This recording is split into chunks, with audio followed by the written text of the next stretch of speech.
This podcast is a collaboration between Costard and Touchstone Productions and the Dads from the Crypt podcast. What's that smell? What smell, Caesar? What have you been taking? Just a medicine, but to ward off the fever. Did you give him medicine for the fever? Well... Yes Caesar... or no? No. Gemellus, are you accusing your sovereign of being a poisoner? But I never accused you, Caesar. You took an antidote before coming to my table, which is tantamount to accusing me of poisoning you. That is logic, is it not? Caligula!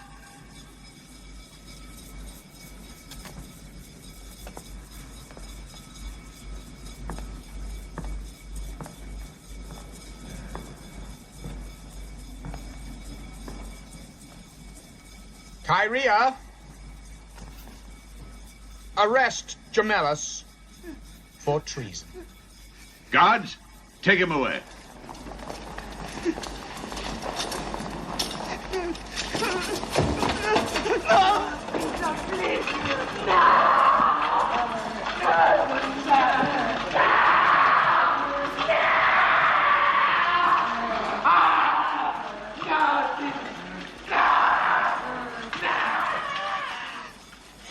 As if there ever could be an antidote against Caesar.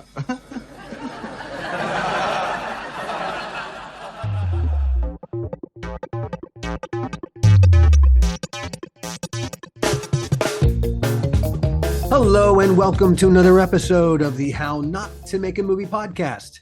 I'm Alan Katz. One of our big themes on this podcast is what happens when talented movie makers lose their minds, or their taste, or control over their movies. You get a Bordello of Blood when big-name, talented people make a movie none of them really wants to make, plus an insane producer. Caligula had the opposite problem, but with an insane producer. Every big name that made Caligula wanted to make the movie, and for almost entirely artistic reasons. Gore Vidal, the screenplay's original author, had a clear vision of what he wanted.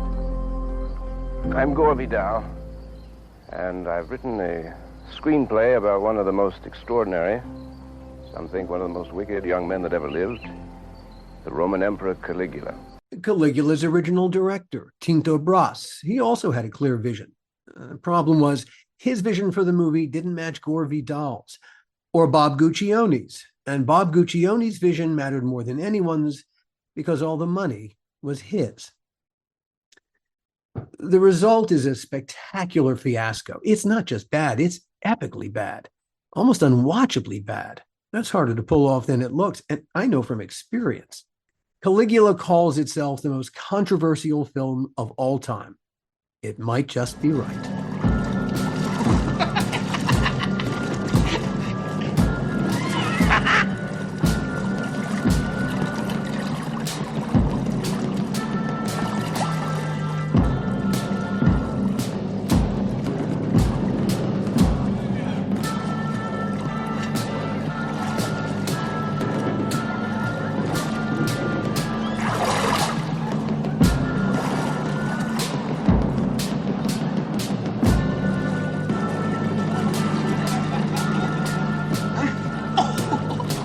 Can we be honest? Caligula is not an easy movie to sit through. That's regardless of which of the various cuts you watch. For clarity's sake, I watched the uncut edition. That clocks in at 156 minutes. And if I never see another naked body, so long as I live, I'll die a happy person. That's one of the movie's odd effects, on me at least. There's constant nudity, fairly constant hardcore sex, and yet it never feels sensual or erotic or even remotely sexy. The producer in me keeps shouting at it, no, nudity doesn't work here. It isn't needed. Why are all these people naked? To be honest, I find Caligula's nudity downright oppressive and inexplicable. In fact, the whole movie feels, ill at ease, like it knows it's going places it probably shouldn't. A lot of people have thought about this movie and why it is the way that it is. They've written books and shorts and academic papers on the subject, academic papers. Most of the criticism has landed squarely on Bob Guccione, rightfully so. This movie is pretty much what Guccione wanted it to be. But Caligula wasn't his first time at the movie-making rodeo. In fact, Guccione had helped finance quite a few movies. Forget it, Jake. It's Chinatown, The Longest Yard, Day of the Locust. The man had solid cinematic taste. He had a dream, too. In an interview he gave to Penthouse, his own magazine, Guccione stated, "I certainly didn't set out to make a pornographic movie," but then he says, "It's a question of definitions." To him, Porno was a work of bad art as opposed to good art. Guccione wanted to make a serious statement with Caligula.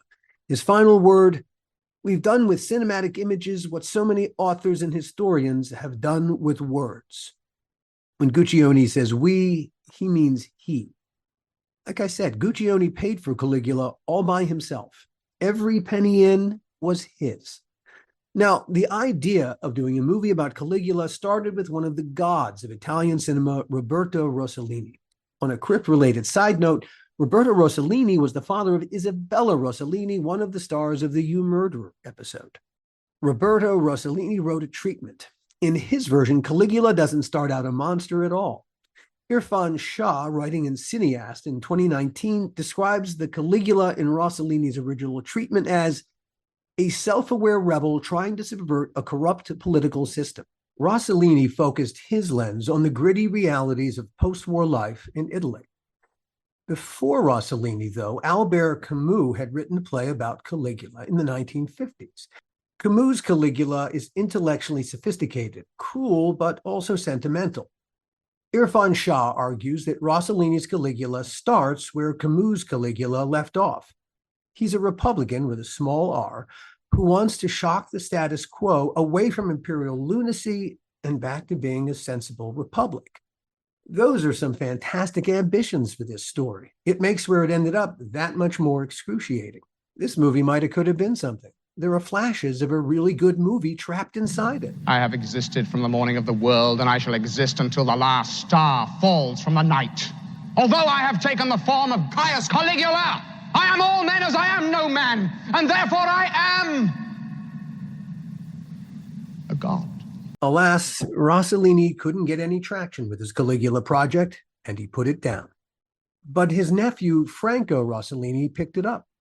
He turned to a friend for help, Paul Morrissey, who had just made 2 films in Italy for Andy Warhol. Morrissey turned Rossellini onto the idea of Gore Vidal. The problem: Gore Vidal would cost $225,000, a shit ton of money for a script back then. And Italy had a law against paying any foreigner that kind of money for an Italian production. So Rossellini needed a foreign partner to pay Vidal. Now, Gore Vidal, it turned out, owned a property in Manhattan. He had a tenant living in it, a guy named Jack Silverman, who, it turned out, was the president of Penthouse Films. And Penthouse Films, it turned out, was looking for a prestige project for its owner, Bob Guccione, to produce. And that is how Caligula ended up with Bob Guccione. When Gore Vidal finally turned in his first draft, Guccione hated it because Vidal's script leaned heavily on gay sex scenes and not so heavily on straight sex. Sure, Guccione wanted to make a serious movie, but a serious movie with lots of mostly straight sex in it.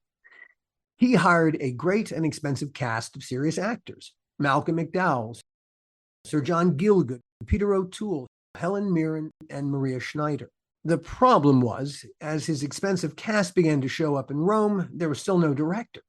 Guccione had heard about a guy named Tinto Brass and screened Brass's Salon Kitty, a World War II erotic war drama. Now, depending on who you ask, Tinto Brass is either a hack or a genius. Most of the world says hack, but German documentary filmmaker Alexander Tuschinski says genius. Tuschinski wrote his film school thesis on Tinto Brass and his original intentions for Caligula. So Guccione hires Brass, and right off the bat, Brass declares Vidal's script too bourgeois, the work of an aging arteriosclerotic. In response, Vidal tells the press directors are parasites. Brass bans him from the set. Vidal, in response to that, takes his name off both the script and the movie itself, which was originally going to be called Gore Vidal's Caligula. Gosh, isn't movie making fun? Now, here's an interesting story. According to John Hidenry, in his book, What Wild Ecstasy, The Rise and Fall of the Sexual Revolution, this happened on day 1 of principal photography on Caligula. Brass announced that the one thing banished from the set would be sexual inhibition. Then, with his wife, an astonished Guccione, and cast and crew members looking on, he proceeded with the help of a female extra to demonstrate the proper way to perform cunnilingus. Wow, I've heard of giving line readings before, but that's nuts. Shortly thereafter, Maria Schneider quit. She resented how sexualized the script had become, and she really resented how her wardrobe seemed designed to expose her breasts every time she moved. Brass replaced her with a more compliant actress, Teresa Ann Savoy. Filming began in earnest in August 1976 at DEAR Studios in Rome. Danilo Donati, a world-class designer, stepped in as set and wardrobe designer and created 22 gigantic sets, including a huge dry-docked gold leaf boat, a monstrous manned decapitation device, and palace interiors that resemble artificial theater sets. As Irfan Shah points out, these were a world away from the project's original grittier neo-realistic conception. Guccione wasn't happy either, and for his own reasons. Guccione wanted an erotic epic, but Brass kept hiring odd-looking extras that seemed to shit on the eroticism. Actress Helen Mirren described the experience as being an irresistible mix of art and genitals. So, what was it like on the set? I chatted about that with Tales from the Crypt alum Malcolm McDowell. I'm sure when Caligula called, it wasn't the thing that it ultimately became. It had something of a pedigree. The screenplay was developed from an unproduced television miniseries by Roberto Rossellini. Well, that's news to me. It started out with the best of intentions. Yeah, yes, you may be right. I've forgotten that. To be honest with you, I've forgotten a lot about it. I was going to do a sort of one-man show about it and sort of come out in a toga, smoking a cigarette or something with jeans on. But I have a lot of funny stories about it because honestly, the only way to get through it was by laughing at it. But what did everyone think as you all said yes? You all agreed to sign on.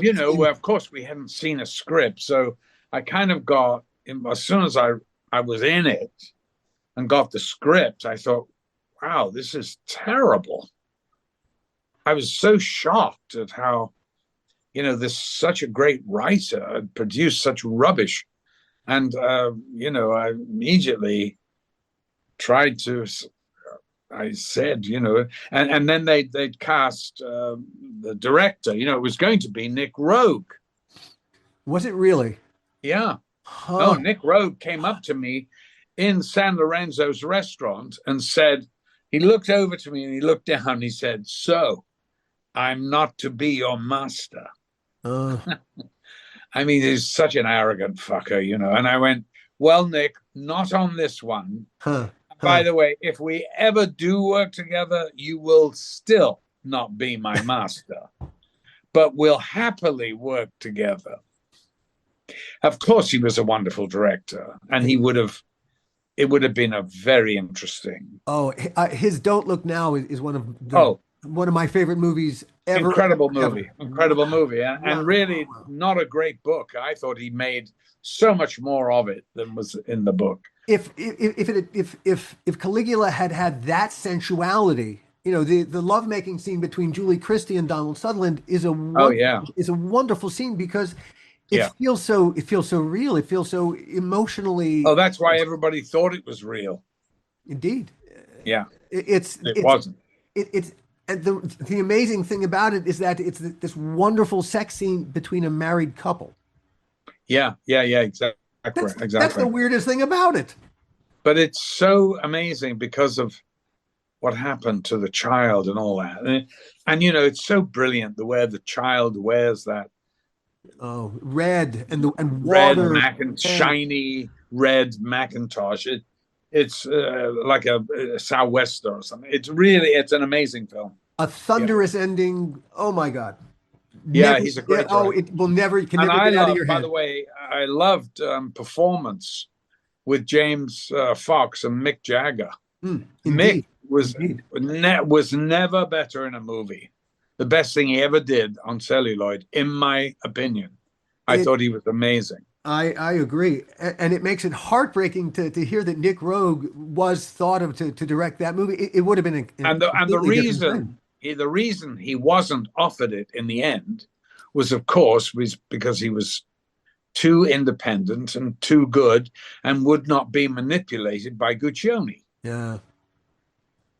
And that's why, and it's sad, but not that he could manipulate Tinto Brass. He didn't. It was caused an almighty explosion. And, the film was a total fuck up, basically, but I kept saying to Gore, well, it's all right, Gore, for you. You took your name off it. I'm now stuck having to do it. He didn't give back the money, did he? I don't know. No, he didn't. He did not give back the money. Of course he did. He got paid $225. He got paid a nice chunk of change for those days. Oh yeah. And he, hey man, I know. how ashamed are you really?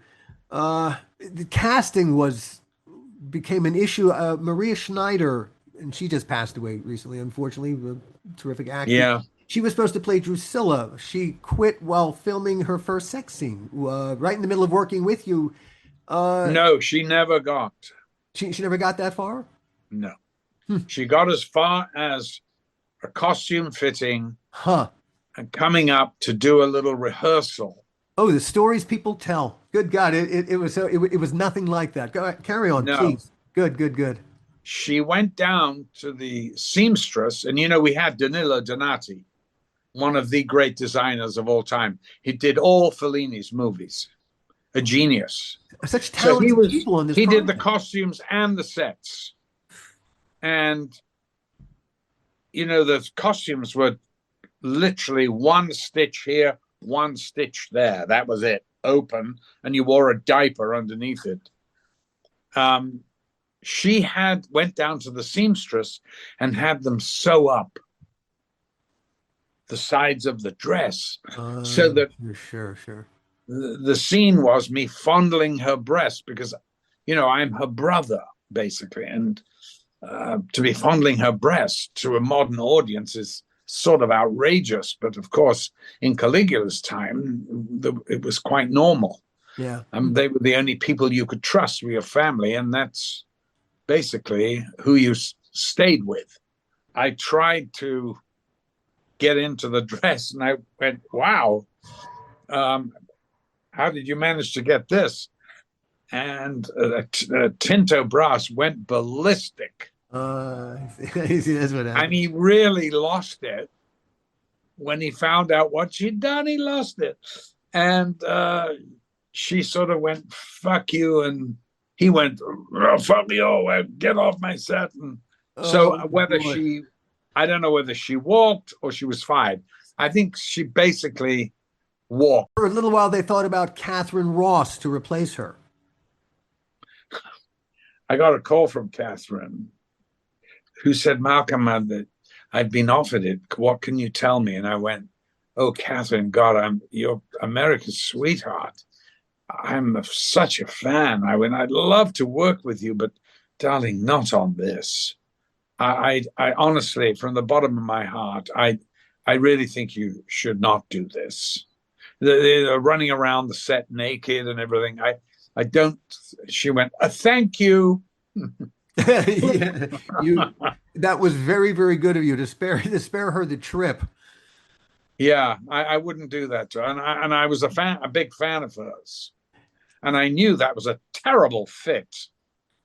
But that was another manipulation of Guccione. Gielgud, you got to work. Oh, with, yeah. Yeah, so you did finally get to work with John in a feature. There's a story about you and John talking about personal finances, that John was complaining about having to do movies like this. Yes, he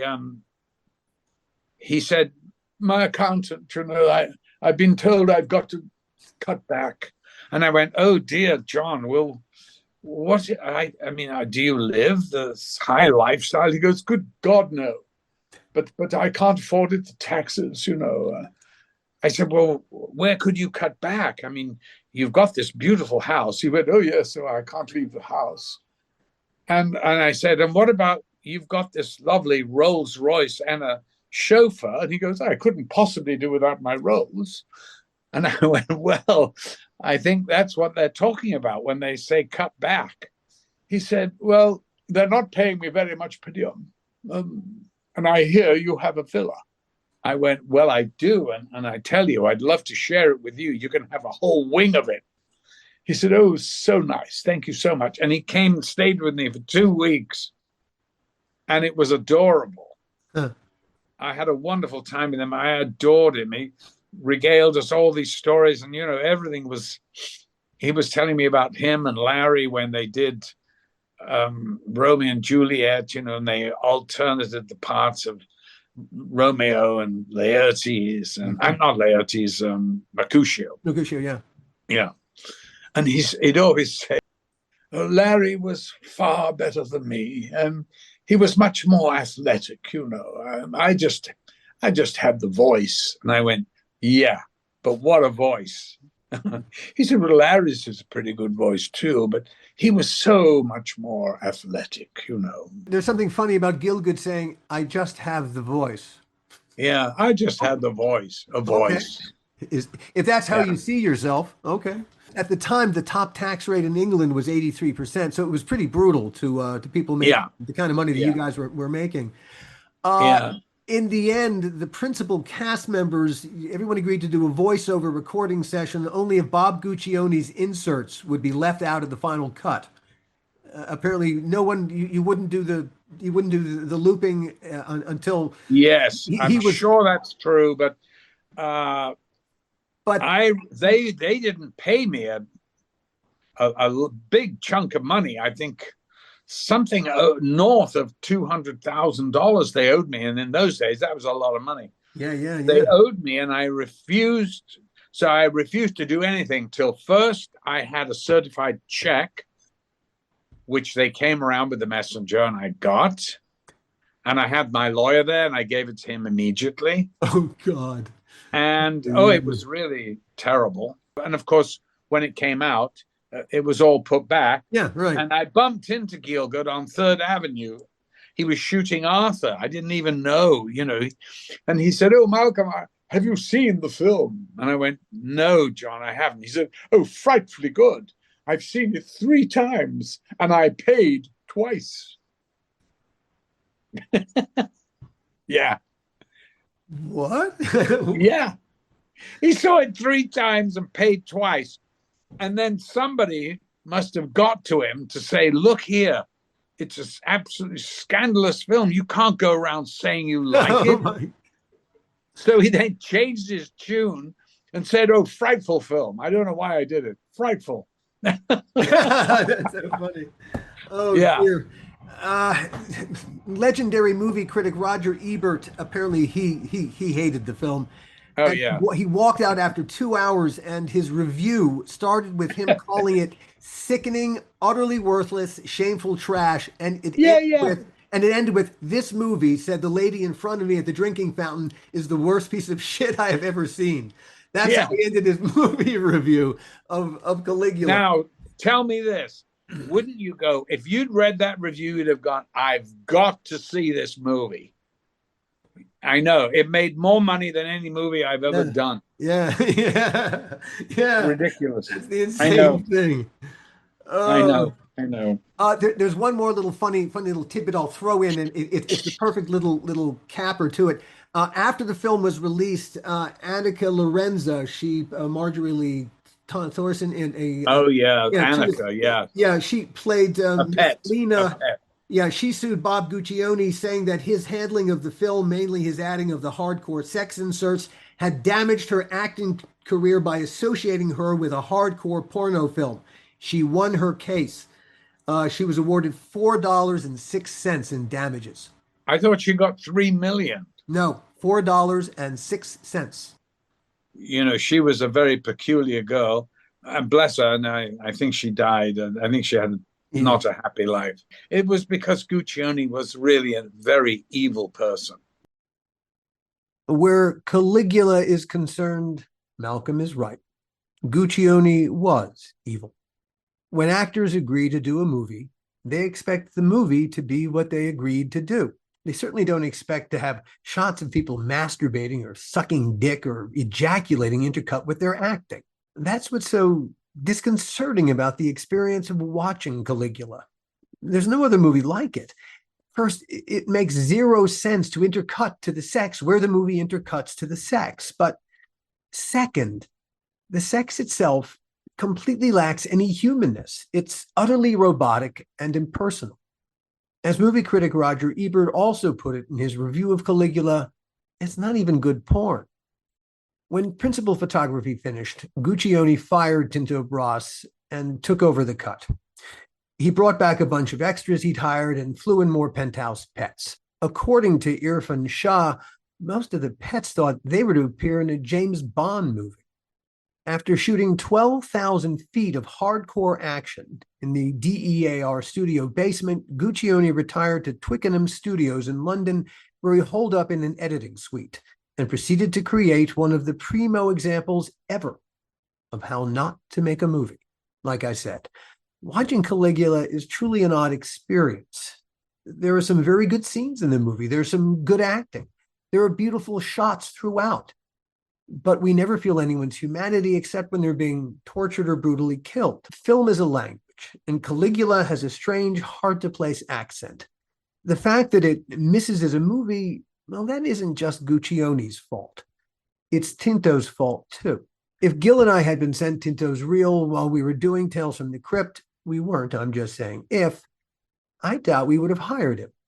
Our approach to shooting a scene was very different from his. So, you are going to marry a respectable Roman lady of the senatorial class?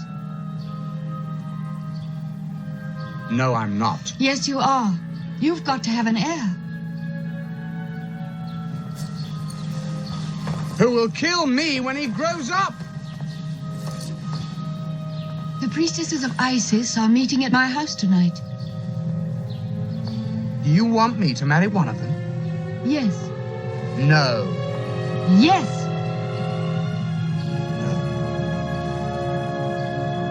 Yes.